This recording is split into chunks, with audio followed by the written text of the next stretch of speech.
comes from us being considerate is actually the least considerate thing we can do. I was being considerate, meaning I was so worried about offending this person, hurting their feelings, but yet they even said to me, gosh, if you had really cared about me, you would have brought this to my attention immediately. If you establish the ground rules, I'll call them, or the culture on your team right up front, whenever I had a new member join our team, I would make sure they knew, hey, we are what we call a high trust team. We rely on each other. We all make mistakes. I'm the leader. I make a lot of mistakes. And we get very comfortable in a respectful way of calling people out on their mistakes, not to point the finger at them, but to just admit mistakes when we make them. And we're all here to learn and grow and support each other. So talking about that up front, first of all, when somebody joins the team, and then we would have those kinds of discussions every time we had a team meeting. So just creating this culture of feedback and trust, I have found to be very helpful. Today's episode of the HR L&D Podcast is sponsored by Deal. Now take a moment, if you would, to consider the following pre-show scenario. Imagine you had to visit 16 houses just to cook your dinner. One place has the pots, another has the pans, another has the stove, and another has the food. You get the idea. Sounds ridiculous, right? Well, the reality is most global businesses operate exactly the same way, using 16 different tools and platforms to hire, manage, and pay their workforce. But now there's one platform that does it all, and that's today's sponsor. That's Deal. That's DEEL. And Deal is the all-in-one platform built for global work. So whether you're an enterprise business, a small company, or something in between, from automated onboarding to performance assessments and beyond, you can manage the entire worker lifecycle all under one roof. Hire and onboard talent in over 150 countries, or run payroll in over 100 countries. Even offer competitive benefits, equity, and equipment. With Deal's industry-leading suite of HR tools, payroll solutions, and compliance services, you can scale globally with unmatched speed and expertise. So are you ready to transform your global HR system? If you are, click in the link in the show notes to book a demo with Deal today. That's DEEL. Hello and welcome back to the HR L&D Podcast. I'm your host. My name is Nick Day and I'm CEO at JGA Recruitment Group. We're specialist human resources recruiters specializing in helping clients with the best HR talent, both in the UK, in Europe, and now in the US as well.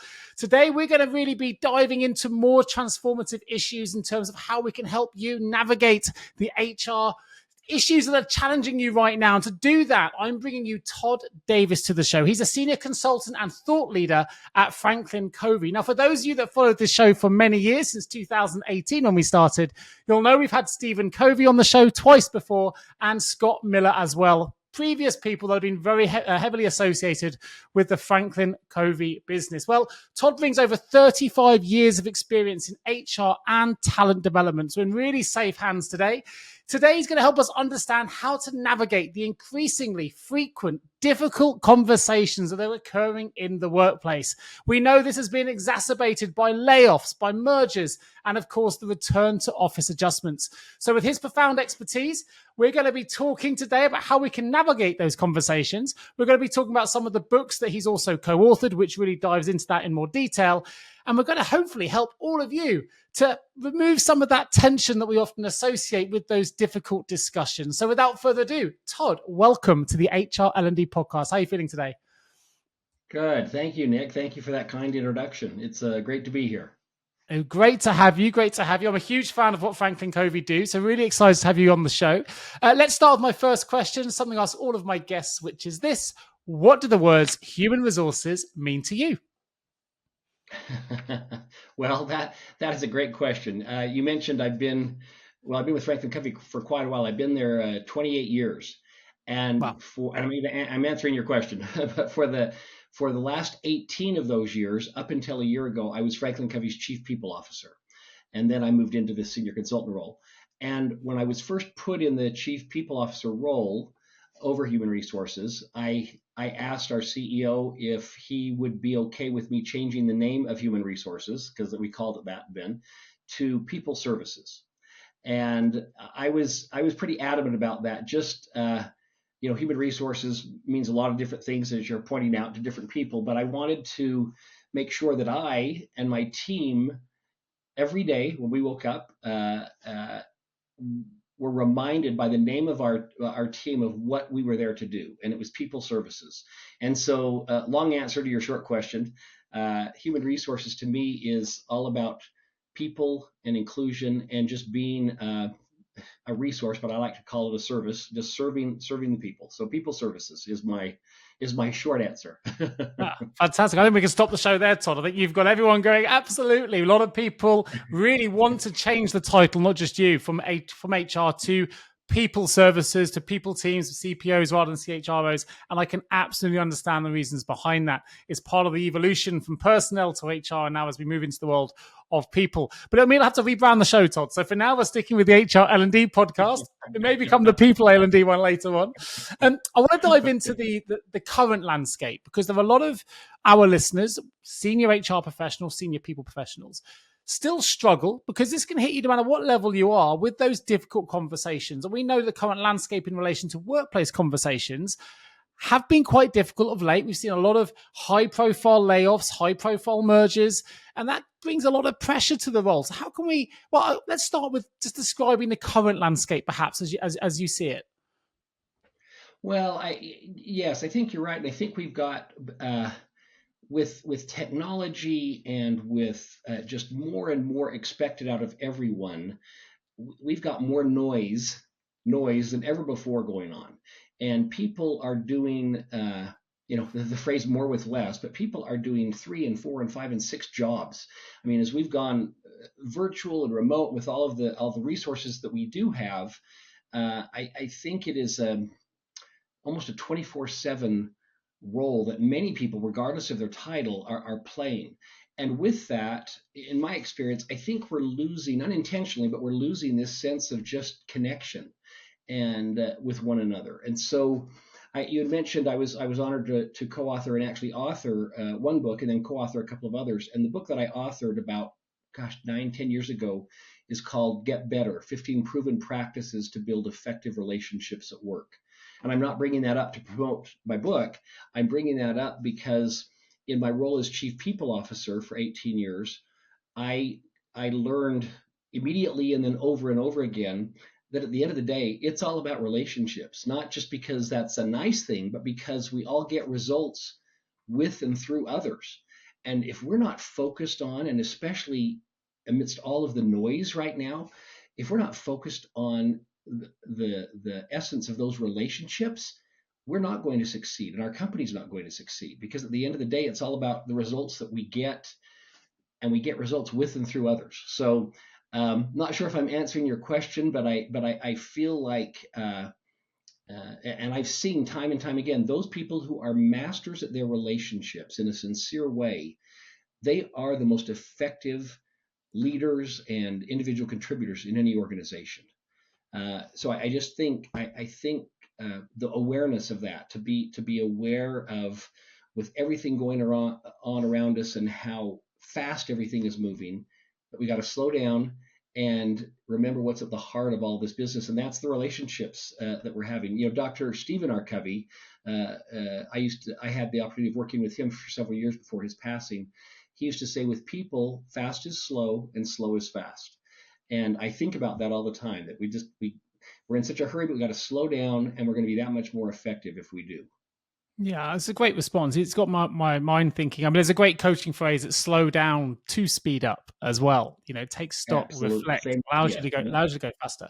I think something that I found really interesting from your response is you started with the idea that people professionals are handling loads of things at any one time, right? So I always refer to it as plate spinning. There were lots of plates in the air. We've got to deal with inclusion. We've got to deal with our DEI strategy. We've got to deal with organizational development, learning. We're managing talent often, and all these different things that kind of get thrown at HR professionals. Sustainability is a new one now that they're leading with.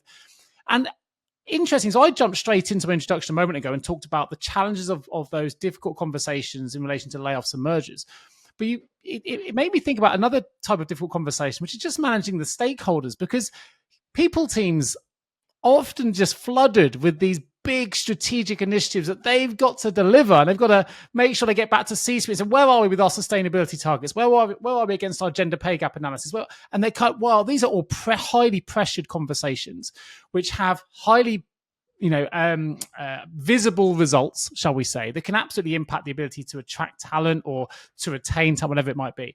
So often those conversations they have to navigate actually in terms of complexity are often internal with those other stakeholders saying, hey, you know what, we're doing everything we can. We're not where we need to be. We've got to do this. Hey, look, I'm aware how do we even start managing that part of the relationship process? Because for me, I think that's the one thing that's massively underestimated, specifically for people professionals, in terms of how many of those stakeholder conversations are A, challenging, and B, they've got to navigate on a daily basis. Yeah, it's a great question and a great setup. So I've done this for years in my various roles, and particularly my role of Chief People Officer. But we actually have a course that we just launched a year ago called Navigating Difficult Conversations, Turning Tension into Progress. And so it's without diving into the course, you've got me thinking about what all went into that, what goes into that, and how we're successful at that. And I think going back to what we talked about a minute ago, first of all, it's recognizing the humanity in each person. So if I've got to have a difficult or uncomfortable conversation with you, it's first of all slowing down and realizing, okay, what else does Nick have going on in his life? And let's be mindful of that. He's got all of these different plates that he's spinning. Just be mindful of that, so that when I approach the conversation, I'm approaching it talking to you as the whole person and not just the project leader or the director or whatever the person's role is. Tension arises, and these conversations are uncomfortable because there's always something important at stake. I mean, a lot of my conversations had to do with performance issues, whether I was talking directly with an associate or coaching a leader to talk with that associate. There's something important at stake. I mean, the person's dignity and their pride and their sense of self-worth is at stake. Their job continuation is at stake. I mean, they may, if they don't change their performance. And so thinking about all of those things before I even go into the conversation is really important, because when something important is at stake, emotions come up, and emotions are the challenge with all of these conversations. I mean, how many times have you been preparing for a difficult conversation, and even weeks before the conversation even happens, you're already stressed out and you've already decided in your mind how it's going to go, and probably poorly and all of that. And then, we haven't even had the conversation yet. So first of all, remembering what's at stake for yourself and for the other person. And then what I coach, what we talk about in our course, is starting each conversation with a balance of courage and consideration. Courage meaning, what do I need out of the conversation? Why am I even having the conversation? And then consideration. Now, what does the other person need? Well, yes, they need to know the issue, or they need to know how I feel about this. But first and foremost, they need to know that I respect them, that I value them as a human being. And so we talk about how do we design the beginning and then the entire conversation around this balance of courage and consideration. Yeah, well, it makes sense because you need courage. I like the idea as well that we often can think too much. We let our thoughts take control. And if that meeting we know is a week in advance, our thoughts can absolutely take over. I think it was Michael Neal that said, we've got to remind ourselves we only have one thought away from happiness and one thought away from sadness, but we can try to take control of that, right? And that's quite an emotional potentially response, and getting control of our emotions in difficult circumstances can be challenging. So I wondered if you could share some of the strategies that you've either through your course or that you've come to understand that can help people manage the emotional tension that helps keep difficult conversations engaging, collaborative, and ultimately positive. Yes, absolutely. So I think to begin with, as much as anyone can, no one can say with 100% assurity, I know exactly how you feel, but to try and have that empathy, regardless of what the conversation is going to be, to put yourself in the place of the other person, not agreeing or disagreeing with them, but to think, okay, what is possibly going through their mind right now? I coach people to begin with what we call a purpose and then positive intent statement. So the purpose, so let's say it's a performance discussion. And I would say, hey, Nick, thanks for your time. I need to talk with you about a concern I have around your performance. And Nick, I want you to know that my only intent in bringing this up with you is to help you be wildly successful in your role. Okay, that's a purpose and a positive intent statement. I'm letting you know right up front why we're talking, but I'm also letting you know I care deeply about you. Now, beginning a conversation that way, it doesn't make all of the uncomfortableness go away, but it if I'm sincere, it levels the playing field, so to speak, so that and my intent has got to be sincere, that where I'm coming from.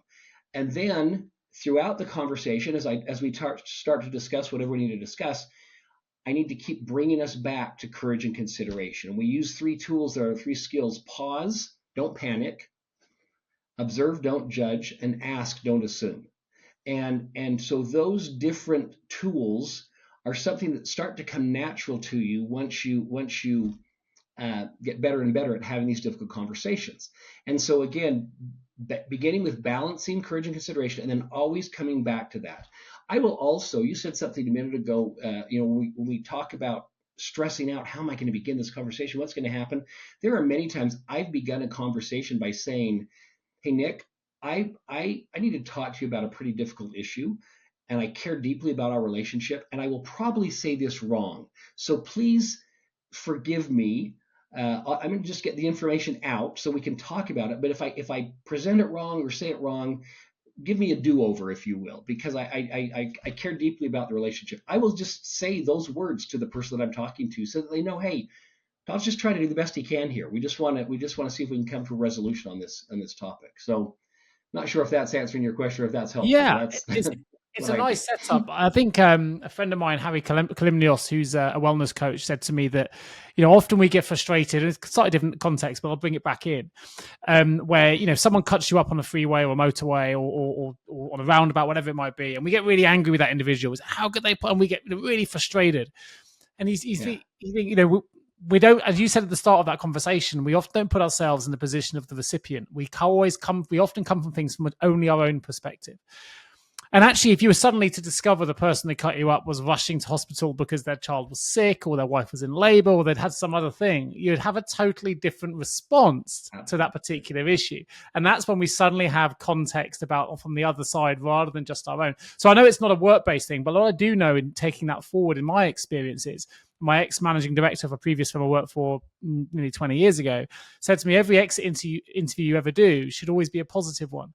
Because usually if that's happening, it's in the best interest, actually, not just for the company, but for the individual. If someone's in the wrong role and not performing, you're just delaying something that's not good for them, it's not good for you, and need to try and show how actually this could be the start of their future in a slightly different way. And that's always kind of stuck with me, because we get to that point, often it is the right call for both parties. It's just, unfortunately, sometimes it's the company or the HR professional or the CPO who has to make that final call. But I'd love to get your perspective on that. Well, you remind me of an actual situation that I had, and I learned from this. It wasn't a great thing, but I was in the role of chief people officer. So here I am coaching all of our leaders how to do this. And yet I had a situation on my own team, this is many years ago, on my own team where there was a performance problem and I was avoiding it. I knew I needed to address it, but I was so concerned about the relationship with this person that I wasn't quite sure how to bring it up, until it got to the point that some of my other team members came to me and said, hey, Todd, we have talked to you about this, and this is, you got to address this. And here I am, I'm supposed to be the one leading them. And I found myself, just because of the nature of the situation, very uncomfortable having this conversation. And probably in my mind thinking, hopefully it'll just go away on its own. And I think many people can relate to that. It can be tough. As skilled as we might be, and as many years as we've done it, it can still be tough. Well, I finally had the conversation, and getting to your point here, I finally had the conversation with this person, and I used all the tools that we just talked about. And yes, they were offended and embarrassed and upset and all of those things. And it was an uncomfortable conversation. But in part of the conversation, I said to them, I should have brought this up 6 months ago, and I've been hesitant to bring it up because I care about you and I didn't want to damage our relationship. And so anyway, we had the conversation, and this person said to me at one point, I don't see it the way you see it, Todd, but you're the leader, and so I get it. But you know what I'm most offended by? And I said, what's that? And they said, that you waited 6 months to talk to me about this, that we could have at least had this conversation, and I could have maybe been making some changes 6 months ago. And I think about that, and it's painful because shame on me, but I also use that to help people realize that what comes from us being considerate is actually the least considerate thing we can do. I Yeah. was being considerate, meaning I was so worried about offending this person, hurting their feelings. But yet they even said to me, gosh, if you had really cared about me, you would have brought this to my attention immediately and not avoided it. So that was a big lesson to me that I remember. And whenever I'm hesitant to go into a conversation, back to your point, I think, wait a minute, the most unfair thing I'm doing is not letting them know this is hurting their future, whether it's at our company or whether they should go somewhere else where they can even be, that much better. And so your example causes me to think of that situation. Something else you said a minute ago. When I was a kid, there was a columnist here in the United States. Her name was Ann Landers. I don't know if she was international or not, but she was a advice columnist. And while my friends, I was like 10 years old, my friends were out playing with other friends, I was reading this advice column. I don't know why, but I was just kind of attracted to her advice. And I remember that, and again, I was 10 years old, but I remember her writing a column about the fact that you should never say, I know how you feel. And she made that point because no one knows how the other person feels. I mean, your father may have passed away, my father may have passed away. That still doesn't give me the right to say, gosh, Nick, I know how you feel. My dad, we all have different experiences and different relationships. And that is a key principle that has stuck with me. I never say, I know how you feel. I will say, gosh, Nick, I actually have no idea how you feel, but I want you to know I'm mindful of what you're going through. And the person will usually say back to me, well, no, you do know how I feel. You went through this. And I will say, I know, but we're all different people and we have different experiences. And it's my way of really conveying to people that I care about them, but I'm not for 1 minute assuming that I know how they feel. It's a really, and it's sincere, and it's a really powerful way to approach conversations. It's a really good point. And look, you know what? I'm sure every single one of our listeners will admit that they've made a mistake as well in the way they've confronted something. That's why we're having a conversation about difficult conversations, because they are troublesome to navigate, right? They are fraught with challenges, and they do challenge us in terms of our stress levels and the way that we think about things. Similar to the advice comment you mentioned, someone once said to me that no one can make you feel anything because it's the way that we contextualize it. So you could give me a piece of advice, Todd. My wife could give me the same advice, and my mum could give me the same advice again. But hearing it from three different voices will make me feel three totally different ways about that advice. So that's about how we internalize it, which again is a similar kind of thing. Something else that popped up, and this is slightly off piece, but I'll mention it because it's a good productivity hack, I think. And I discovered this in one of my own mistakes, and it brought back home. So I don't know if you've ever done an energy audit, but an energy audit very quickly is you write down the things that give you energy, and you have the drains, things that take energy away. Now, on my list, I had a list of tasks that I absolutely hated doing, but I was scared to delegate those tasks because I didn't want to layer them on someone else when I knew they were just so time-consuming and mundane, and for me, frustrating. And in the end, I worked with a coach, and he said, you got to get rid of these things. And what he said to me was, what's a drainer for you could be an energizer for somebody else. So put them out into your business and say, who would like to take these tasks on? You know what? There were people, and they all disappeared like that. The people in my business, I love doing those data tasks. I'll do that. Oh, no, I'll take that. I really enjoy that kind of work. And the stuff I enjoyed was often the stuff they hated. Oh, I don't want to design anything. I hate the creative side. And it was like a real lesson for me that often, again, I was holding all this in. They were getting a stressed version of me, which means it wasn't helping productivity at all.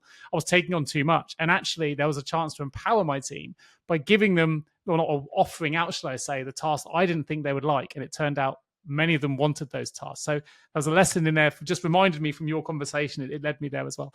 Well, I want to. Go ahead. No, you go. You just remind me when I was first put in the chief people officer role, I did not have HR experience. I had recruited before I came to FranklinCovey. I had worked in the medical industry, and I had recruited medical personnel, doctors and medical support people. But recruitment in the companies I worked for had always been separate from HR. It was more of a sales role and promoting, what our company did.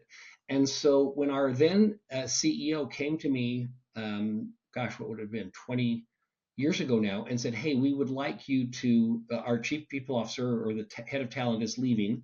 We would like you to apply for that role.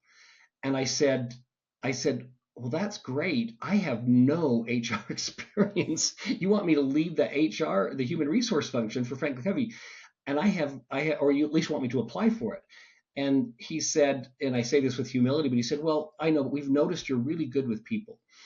And I thought, okay. So anyway, I applied for the role and I got the role. And to your point, I immediately surrounded myself with and hired and brought on people who were experts in these various areas of benefits, of HR legal issues, things like that. And while those things, and I learned those things along the way, or some of them, but you caused me to think about how amazing, and those people are still there in their roles, how amazing they are at their individual pieces of or their individual specialties, and those are things that really excite them.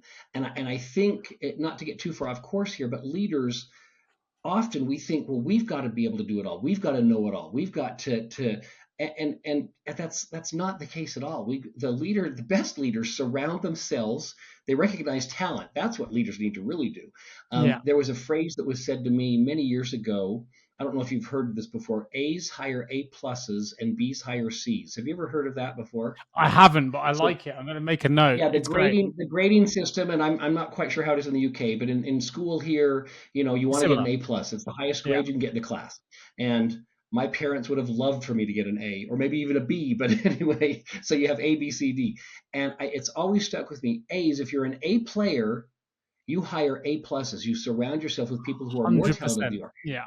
If you're a B player, you hire C's. You want to make sure that you remain the smartest person on the team. And so it's always stuck with me to surround myself with people who know much more than I do, and we can all win together. The team can all win together. Hello, HR and people leaders. Are you exhausted of the war for talent cliche? The problem is when we hear a cliche, it usually exists for a reason. However, we think it's time for a fresh approach to the talent crisis. That's because at JGA Recruitment, we understand the real challenges you face in sourcing phenomenal HR and people candidates. And guess what? We think we have the solution. Our team is on a mission to revolutionize your hiring process. That's because we're not just recruiters, we're strategic partners dedicated to finding HR and people professionals who align perfectly with your company's vision and goals. So let's break the cycle of frustration together. Partner your talent acquisition strategies with JGA Recruitment and experience the difference in service, excellence, and results. No longer do you need to suffer the costs associated with a poor hire, because with over 100 five-star Google reviews and already trusted by many of the world's leading brands, why don't you take action today? Contact us at jgarecruitment.com to discover how we can help transform your HR and people teams. And here's a bonus. When you visit us, you can sign up for our weekly HR newsletter that's packed with invaluable industry insights and more. Let's revolutionize your HR talent acquisition strategies together and make the war for talent a cry from the past. Visit jjrecruitment.com to find out more. Well, I'll give you another phrase that comes to mind and what you were talking about, humility there. It was Sydney Banks that said, being humble isn't thinking less of yourself, i.e. I can't do this. It's thinking of yourself less. There are other people around me that can do this. I need to focus my attention on them. And you sounds like you did that very well. And I understand that must have been a scary proposition because we're talking about FranklinCovey here, one of the most world-renowned businesses when it comes to human resources and coaching and leadership. And wow, to be CPO of that kind of business must have been scary. So kudos for taking on the challenge. And it sounds like after 18 years of service in that role, you did an incredible job. Part of that job. I don't know how incredible, but it was a great ride, and you're right. It's a great organization. I'm a huge fan. I think it's a fantastic organization, but it's part of the difficult conversation piece. And you did a wonderful blog on this, which I'll share in the show notes, called a step-to-step guide to navigating difficult conversations. But I know a lot of people shy away from tough talking, and you mentioned it earlier with that 6-month gap because of fear. And I know I've talked with previous guests, my perception is that our potential often lives on the other side of fear. So we need to confront it and don't let fear get in the way. But how can we help individuals to shift their mindset then to view the conversations as opportunities for progress? And you obviously gave a great example of that earlier, but in terms of a mindset shift, what are some of the strategies we can give to help them with that? Yeah, well, it's again, starts with intent. And so we're most successful if we make sure that the person we're talking with, and again, my mind goes to performance conversations. They're not all performance conversations. Maybe I'm on a team and I see what I think is some unfair treatment going on, and I want to talk to my leader about it, but I'm worried that what she might think of me or how I might jeopardize my own job if I bring this to her attention. So it can be any kind of a situation, but I think we need to be really clear on what our intent is. Why am I having this conversation? There have been a few conversations where I've coached people that are going to have a conversation, and I will say to them, "What is it you want to get out of this conversation?" Well, I want them to know how I feel, and because what will that then give you? And I'll help people get to the point sometimes that, gosh, I really don't want to have this conversation because I want to feel better. I want to tell somebody off, or I want to, and that's, I would re-examine my intent if that's the end in mind, so to speak. And so I think getting really clear on what is it that I want out of this conversation. This is how I have, for myself, and I've coached others to get past the fear, because if I get really clear on what I hope the outcome of the conversation will be, while it will still be uncomfortable, I can feel good sharing that outcome with the person I'm going to talk to. And I go back to what I said earlier. I can say, "Hey, Nick, I need to bring up this uncomfortable thing, but I just want you to know we're going to be working together for a long time on this project." I'm making this up. We're going to be working together for a long time on this project, and I want to make sure that you love it and I love it, and we really enjoy each other. And I think this thing we're going to talk about is getting in the way. So please know my only intent is to try and resolve this. And maybe I'm looking at it wrong. I will say that often, going back to your comment on humility. I'm willing to admit that maybe I'm looking at this wrong.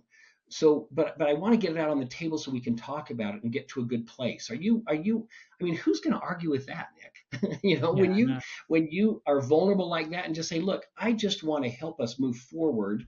Tell me what I might be doing wrong. I'm going to tell you what my observations have been, but let's have a constructive conversation and see if we can get to a better place." And if you're sincere when you say things like that, I can't think of a time when we haven't been able to move the conversation forward and get to a better place. Well, I think you raise a really important point as well, which I don't think you used the word, but I think it's entwined with what you've just discussed. And I've probably got my bookshelf here somewhere. Trust and Inspire. There we are. The Speed of Trust, which was a book by Stephen Covey. It sits here on my bookshelf. There you go. Speed of Trust. But I think trust and respect, I mean, they're real pillars when it comes to handling sensitive topics. And it sounds to me in that example, you were there with trying to build trust, trying to build rapport. What are some of the tips then for doing that early on? Because we know if we build that trust, as Stephen would say, we can inspire our teams, we can inspire our colleagues and our peers. But it's not always as easy as it sounds to build trust and build that rapport. Right. And sometimes it can be really hard to even just maintain it, particularly in a professional setting. So if you've got any tips to help people build Yeah, that? I think especially for leaders, I think if you establish the ground rules, I'll call them, or the culture on your team right up front. Whenever I had a new member join our team, I would make sure they knew, hey, we are what we call a high trust team. We rely on each other. We all make mistakes. I'm the leader. I make a lot of mistakes. And we get very comfortable in a respectful way of calling people out on their mistakes, not to point the finger at them, but to just admit mistakes when we make them. And we're all here to learn and grow and support each other. So talking about that up front, first of all, when somebody joins the team, and then we would have those kinds of discussions every time we had a team meeting. So just creating this culture of feedback and trust, I have found to be very helpful. The leader needs to be sincere about that, but she or he needs to really set the tone for making sure everyone knows that, hey, we are a high trust team, and it doesn't happen just because you say it, but Sure. then you extend that trust in many ways that Stephen MR talks about. You extend that trust by giving reinforcing feedback when you see people doing great things, and not just telling everybody they're great. I mean, that's wonderful, but tie it to a specific behavior and say, "Hey, Nick, I want you to tell you something. I noticed that in our team meetings, you always make sure that everyone's had a chance to speak. Sometimes I'm in such a hurry as I'm leading the meeting that we move on. You always slow it down and say, hey, we haven't heard from Julie yet. I wonder if Julie have any thoughts on that?" And I just appreciate the way you include people. That's just an example that comes to Yeah. mind of when a good leader or an individual contributor makes the point of calling people out in a good way on things that they do to build trust. And then the opposite is true too. If you have someone who is hopefully unintentionally doing something, but it's unintentional, doing something that is damaging the trust, in a respectful way, pulling them aside and just saying, "Hey, I'm so glad you're on the team, and I don't think this is intentional, but every time so and so brings up an idea, you tend to shut it down, and I think that's really hurting the relationship between the two of you, and they're hurting the trust on our team. So I think being very courageous about recognizing um, great trust builders, and also calling out and helping people course correct when they're doing just the opposite. Yeah, it's a great example. I want to ask a more challenging question then, which kind of links to my introduction. And we've got had a lot of great advice, brilliant insights in relation to how we handle those and navigate those one-to-one conversations. What about as an HR professional, CPO? Often, of large companies, they'll go through an acquisition, or they have to go through a redundancy process, or whatever it might be. And we have to communicate a difficult conversation, or difficult news, maybe is a better way of putting it, to a larger group of people. I imagine that takes a slightly different mindset and different approach, but I think it's relevant for what we're talking about today. And so because it takes a different approach, I wonder if there's some different strategies or recommendations you would provide to those people that perhaps have to do that, because it's not easy, and it doesn't, if it's redundancy, it impacts people's livelihoods, and there's a lot that kind of tails on. And we don't want people walking home with that stress, but we've got to deliver a difficult conversation. Yeah, it's a great setup, because those things happen all the time, and I've been in those situations, and our CEO, who I work hand in hand with, has been in those situations. And so how I've handled those situations is, if we've got 500 people in the audience that are receiving this message and saying, hey, we're going to be making some big changes here, and I will say right up front, I recognize there are 500 people that are hearing this message right now, and no two of you are the same. We're all going to hear this what we're about to share. We're going to hear this in a little bit different way, and I want you to know that we are mindful of that. So I'm going to let you know what the topic is. I'm just kind of role playing here for a minute, and hypothetical. I'll let you know what is happening with the organization, or what we're going to do. I'm going to answer as many generic questions as I can. We've tried to think through, what questions the majority of you might have, and then I think every one of you will have some nuanced questions. And let's face it, we're all human beings, and so I would be foolish to not realize that we're all thinking, what does this mean for me?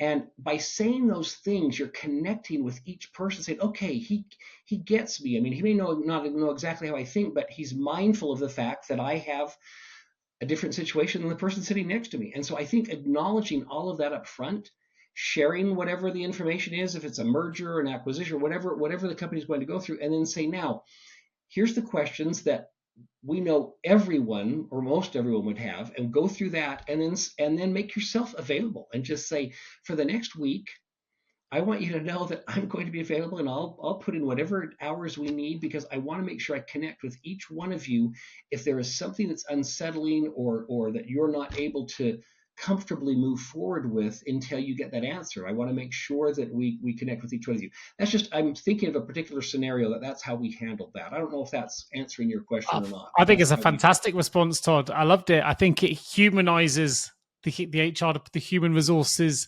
individual that's tasked with that project. I think it brings people back in the room. I was trying to think how I would receive that information if you were giving me that talk as an individual. As you said, I will receive it differently to somebody else.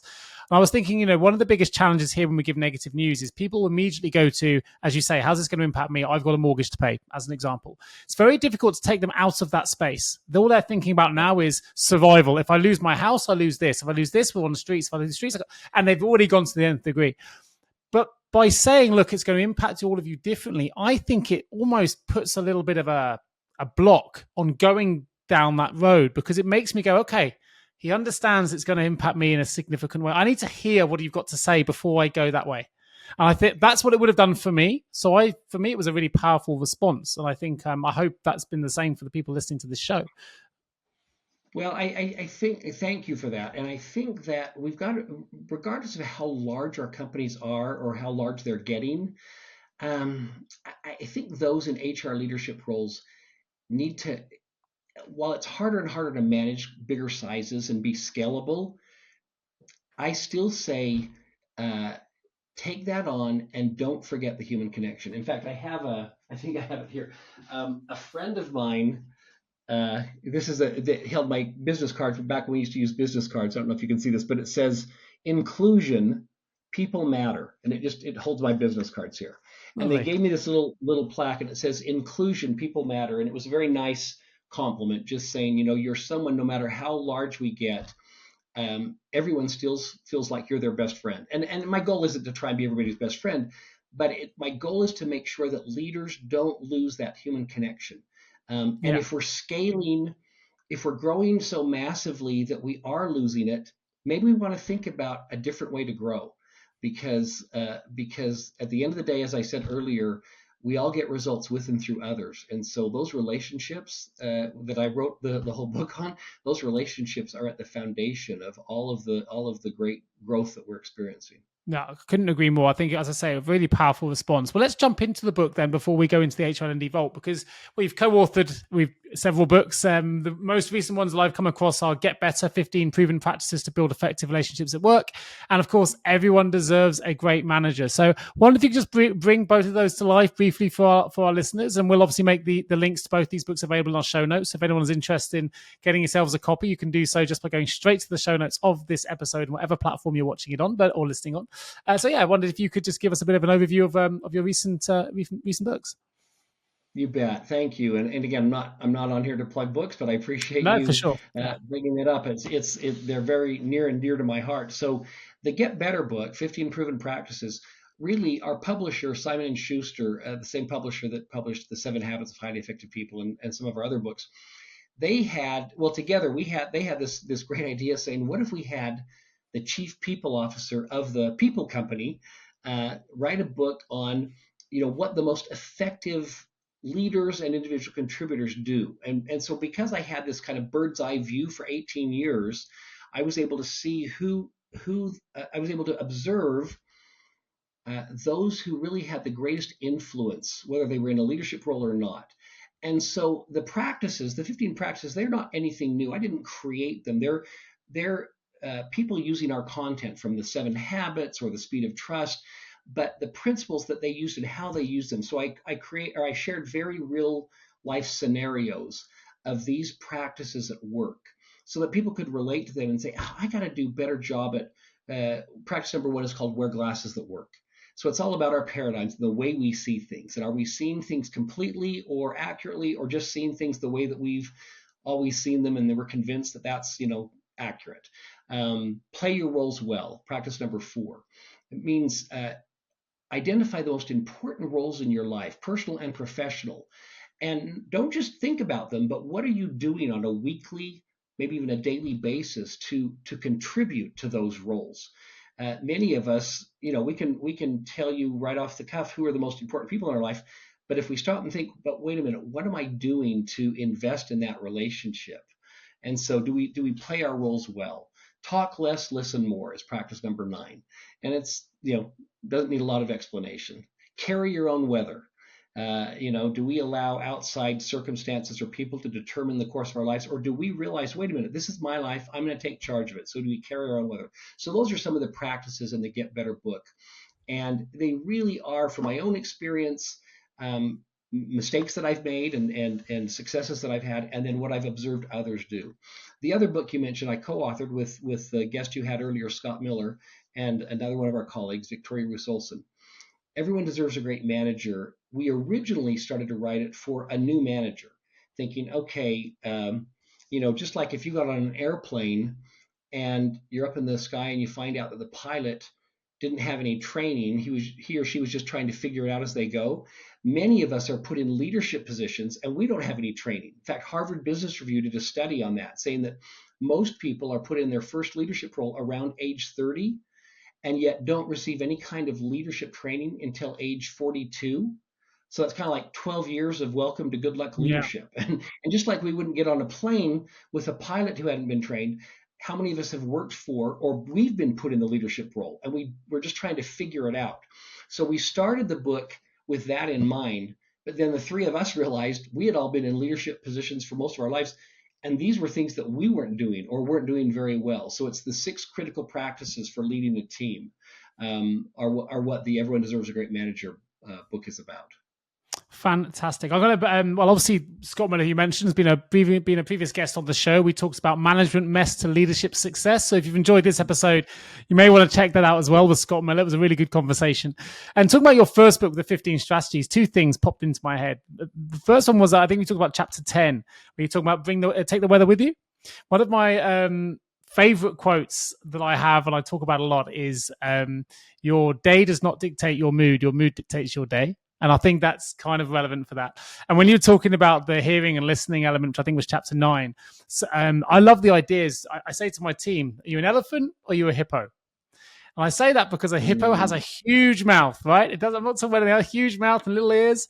An elephant has huge ears and a teeny little mouth. And I think as a visual, it can be a really powerful and kind of non-offensive way, if you like, because I don't know what you'd rather be as an animal. I don't think it really matters, but it does get people to visualize and think about that. And we know how important that is in every part of leadership. So I thought I'd just share that with you as it inspired some thoughts in me. I love that analogy. I'm actually giving a keynote tomorrow on the Get Better book, and I'm going to borrow your analogy of the elephant and the hippo. I love that. Fantastic. Well, I'm going to open the HR L&D Vault. I've had a lot of fun with this, with both Scott and with Stephen Covey in the past. Just 3 short, sharp questions for you, Todd. So nothing too scary here. First one is, if you could give one piece of universal advice, what would it be?